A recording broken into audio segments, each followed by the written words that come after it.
So a while back I did a video about blood pressure and I feel like I owe a response video. I'm sorry it's taking me this long, it's just a lot of life has happened and I'm just now getting back into YouTube. Now the comments were overwhelmingly positive, but there were some haters too, and I understand why. So I'm gonna go through and respond to some of the questions and some of the haters. If you have no idea what I'm talking about, I'll link the video here and then below. The key takeaways in that video is that I tracked my blood pressure and I removed all the things that were triggers for high blood pressure.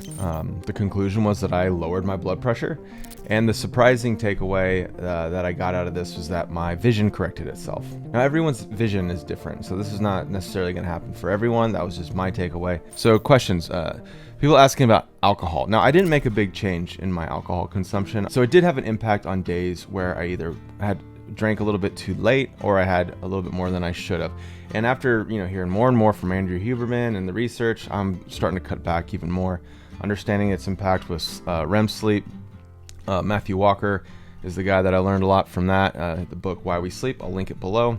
So the normal readings, this is an interesting one because it has changed. The American Heart Association has had updates and what they think is normal readings, but they did a couple things. They raised the bar as far as the readings, so they lowered what the numbers, acceptable numbers are, but they also encouraged physicians to take approaches that were not just straight to medication. So it was a little bit balanced on their approach, but in other countries it seems like normal readings are 140 over 90, anything under that, whereas in the US it's lower than that. And so I just know I was trying to get mine low because mine was way too high. I do what I can to try to have a more healthy total body approach.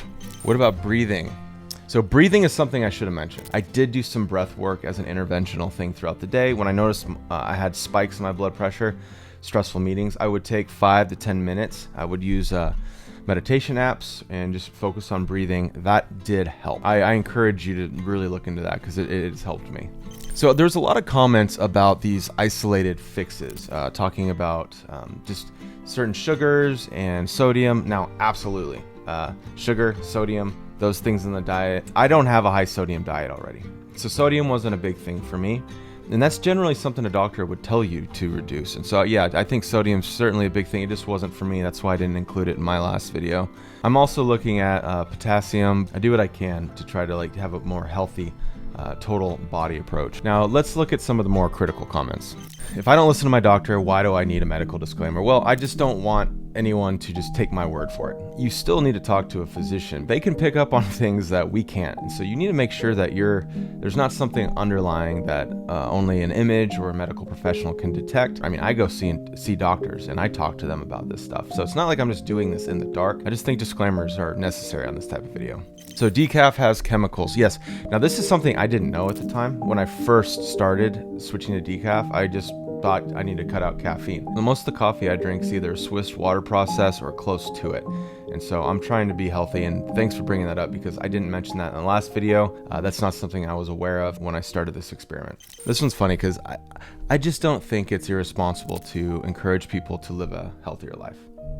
I don't think there's anything wrong with that.